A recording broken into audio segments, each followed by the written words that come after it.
Fala pessoal, boa noite. Então, eu sou o presbítero Jefferson, né?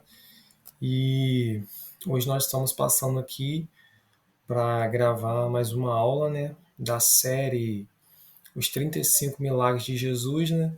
E nós começamos na semana passada, né? Falando sobre a cura do paralítico de Cafarnaum.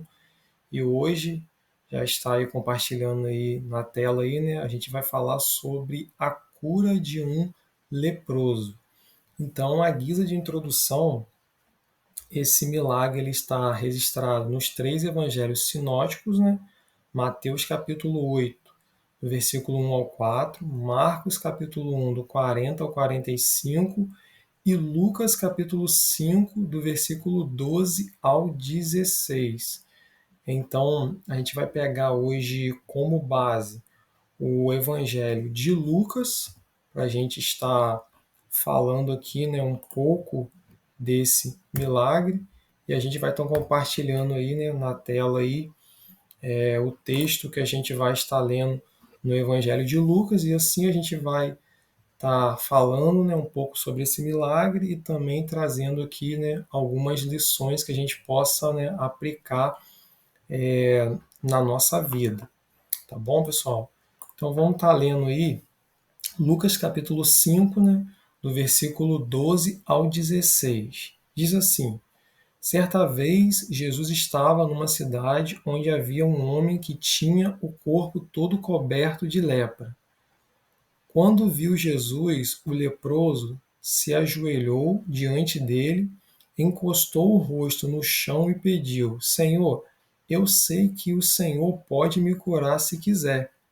Jesus estendeu a mão, tocou nele e disse: Sim, eu quero, você está curado. No mesmo instante, a lepra desapareceu. Então Jesus lhe deu essa ordem: Escute, não conte isso para ninguém, mas vá pedir ao sacerdote que examine você depois, a fim de provar para todos que você está curado. Depois de oferecer o sacrifício que Moisés ordenou. Então, pessoal, eu vou parar até aqui a leitura, mas esse milagre foi um milagre que Jesus realizou, que está contado aí nos três evangelhos sinóticos, né? Mateus, Marcos e Lucas, e a gente está pegando aqui, né, como base o evangelho de Lucas, e o versículo 15, que é o último versículo, aí, vai dizer assim: ó, mas as notícias a respeito de Jesus se espalhavam ainda mais e muita gente vinha para ouvi-lo e para ser curada das suas doenças. Olha só, 16. Porém, Jesus ia para lugares desertos e orava. Então, a gente vai pegar como base aí o evangelho de Lucas, para a gente detalhar aí um pouco desse milagre. Então aqui vão se destacar dois personagens, Jesus e o leproso. Perceba-se que o leproso ele chega, né, até Jesus e reconhece que ele é Senhor. No versículo 12 aí, ó, já no meio do versículo, diz assim, ó: Quando viu Jesus, o leproso se ajoelhou diante dele e encostou o rosto no chão e pediu: Senhor, eu sei que o Senhor pode me curar se quiser. Então a gente vê que o leproso aqui, ele reconhece Jesus como Senhor, ou seja, aqui ele reconhece que Jesus não era um homem comum. Ele reconhece que Jesus era uma divindade, que Jesus não era um homem comum. E a guisa de introdução, para a gente entender, uma pessoa naquela época que era cometida de lepra, ela tinha que ser afastada do convívio social, ela tinha que ficar afastada da sociedade. Existia, né, um arraial, que era o arraial dos leprosos, aonde só tinha gente leprosa, e então você imagina, apesar da Bíblia não dizer, se esse homem tivesse uma família, uma esposa, filhos, ele teria que ficar afastado da sua casa, da sua família, porque ele estava leproso. Então, interessante que a guisa de introdução para a gente entender que esse homem leproso, ele reconhece Jesus como Senhor. Perceba no versículo 12, a parte final: Senhor, eu sei que o Senhor pode me curar se quiser. Então esse leproso, ele entendia que Jesus, ele não era um homem comum, mas ele era uma divindade. Então ele reconhece Jesus o que? Como Senhor.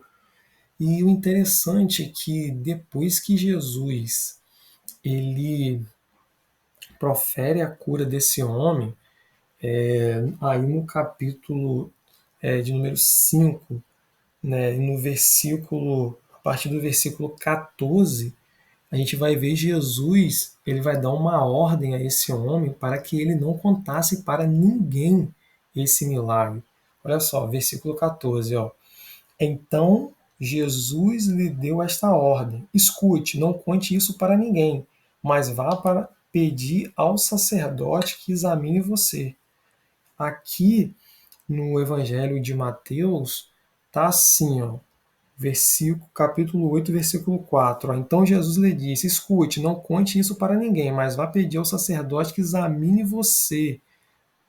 Então perceba-se que Jesus ele cura o homem, mas pede ele para não falar com ninguém. Aí uma pergunta que fica: por que que Jesus ele pediu, né, a esse homem ex-leproso agora, né, para não falar com ninguém a respeito desse milagre? Quando nós olhamos para a Bíblia, nós vamos ver que algumas vezes que Jesus ele fez alguns milagres, ele pediu para a pessoa não contar para ninguém.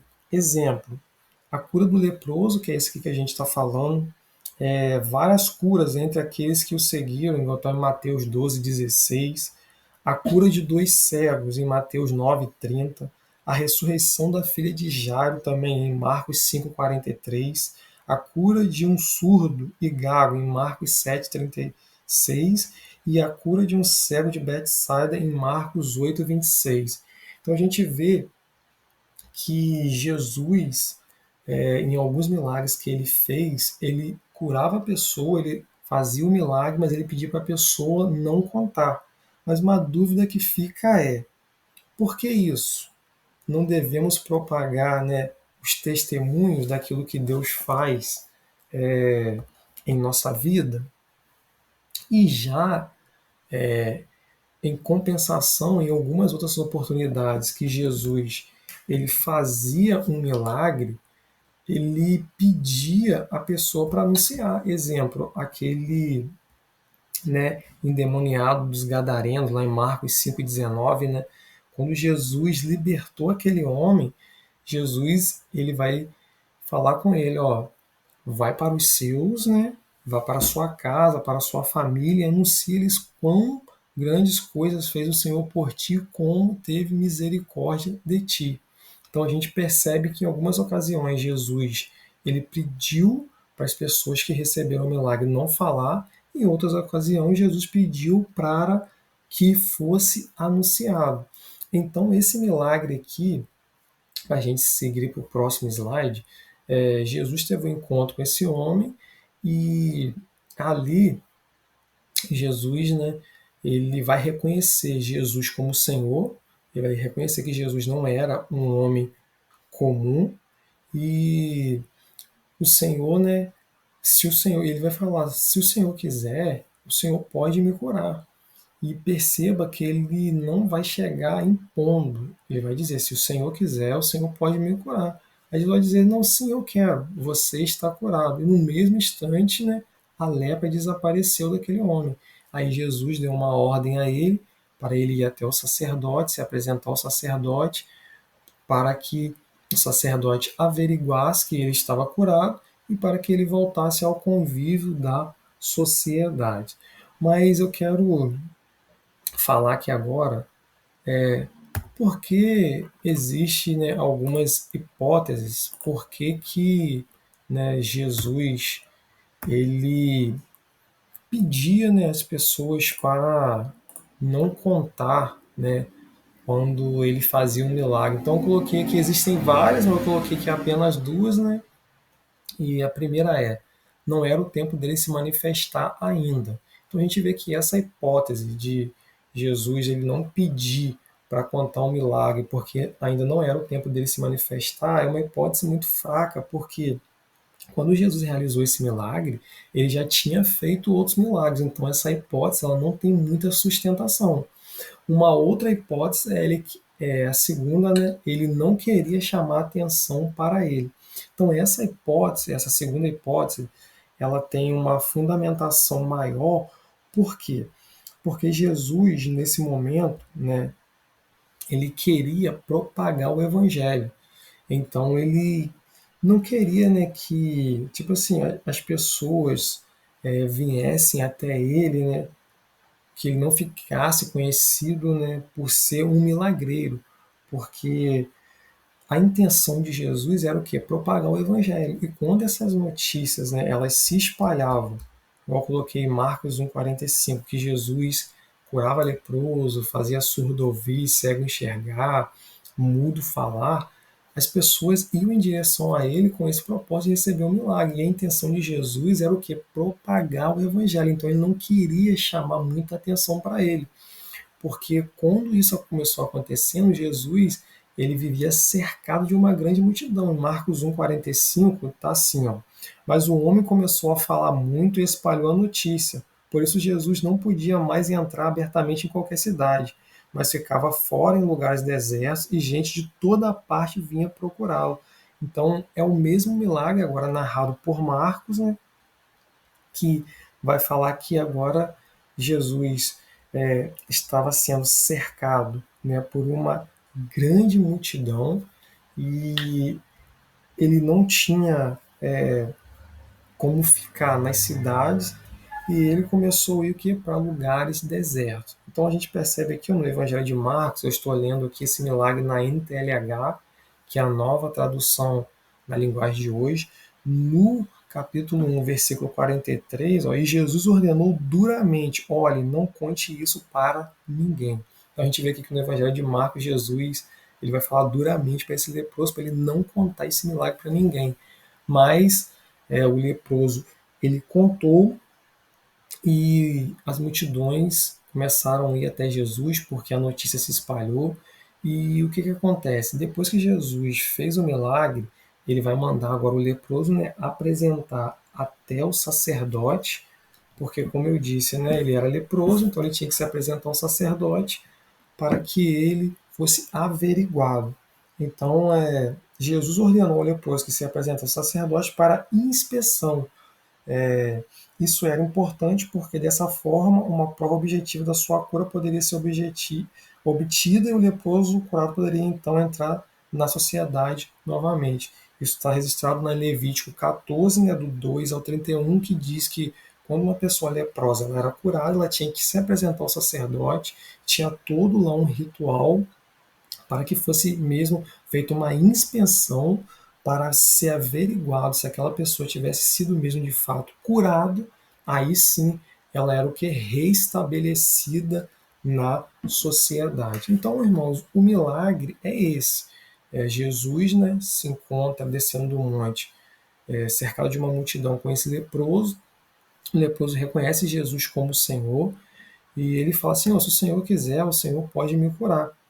E Jesus vai falar com ele: não, sim, eu quero. Então, você está curado. Então, depois que ele recebe a cura, Jesus dá uma ordem a ele, né, que ele não deveria contar para ninguém, mas aqui em Marcos, né, relata que ele saiu contando para todo mundo e depois dele se apresentar, né, ao sacerdote, como está aí na tela aí, né, que era muito importante, né, o leproso curado, para ele entrar novamente, voltar novamente à sociedade. Então, eu quero deixar aqui 5 lições muito importantes desse milagre, né, para as nossas vidas, né, porque a palavra de Deus é assim, irmãos, ela foi escrita há mais de 2000 anos atrás e nós temos que aplicar essas lições para a nossa vida nos dias de hoje. Então, a primeira lição é: a forma de chegar na presença de Deus é importante. Então perceba-se que O leproso, aproximando-se, adorou de joelhos. Então, a primeira lição é a forma de nós chegarmos na presença de Deus, ela é muito importante, porque às vezes nós vemos pessoas falando que nós podemos chegar na igreja de qualquer maneira, nós podemos chegar na presença de Deus de qualquer maneira, e esse milagre desse leproso nos ensina que a forma de nós chegarmos na presença de Deus, ela é muito importante.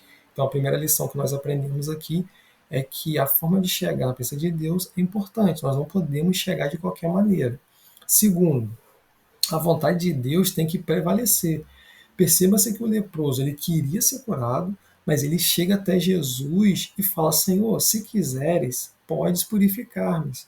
Perceba, purificar-me, que ele não chega impondo para Jesus, né, que Jesus tinha que o curar. Não, ele fala: Senhor, se o Senhor quiser, o Senhor pode purificar-me. Ou seja, ele entende que ali tinha que ser feito o que? A vontade de Deus.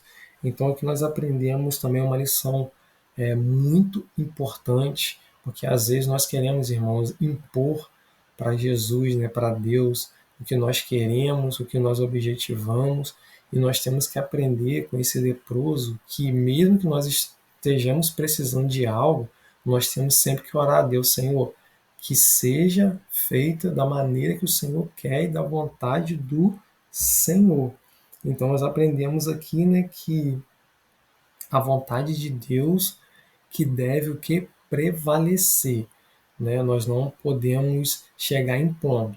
Terceiro, Deus quer o melhor para nós. Aí Jesus estendeu a mão, tocou nele e disse: Quero, seja purificado.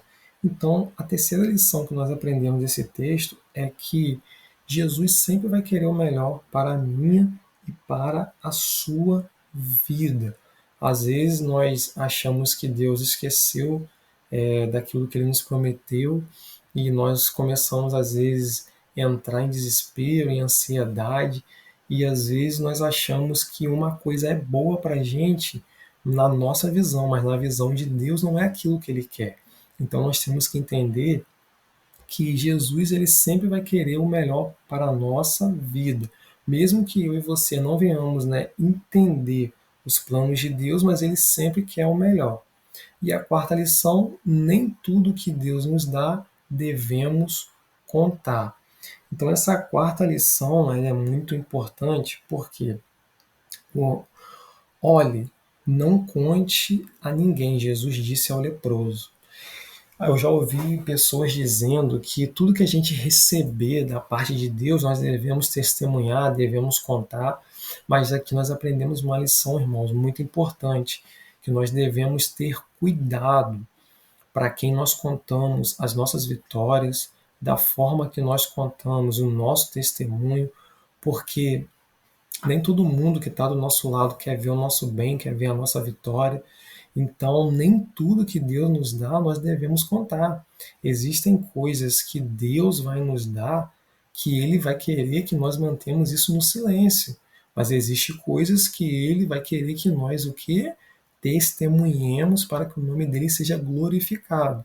Então, aprenda essa lição. Nem tudo que Deus te dá você deve contar. Tá? Então nós devemos orar a Deus, pedir direção a Deus, porque às vezes Deus quer abrir uma porta de emprego para você boa no silêncio, às vezes Deus quer te prosperar no silêncio, às vezes Deus quer te dar uma família abençoada no silêncio. Então nós temos que entender que nem tudo que Deus nos concede nós devemos contar. E a última lição, a importância, né, de ofertar algo ao Senhor. Porque aí Jesus disse: vá, mostra-se ao sacerdote, né, e apresente a oferta. Então, irmãos, nós aprendemos essa última lição que nós devemos ser gratos a Deus quando recebemos o milagre, e antes também de receber o milagre, nós temos que ser grato a Deus. E quando eu falo oferecer uma oferta, não estou falando só de bem material, eu estou falando de uma adoração, de se entregar a Cristo em adoração. Então nós temos que ser grato a Jesus né, por tudo que Ele tem feito em nossa vida. Então, que essas lições possam ser aplicadas na minha e na sua vida, tá bom? Então, esse é o segundo milagre, que Deus aí possa estar abençoando a sua vida, amém? Forte abraço aí.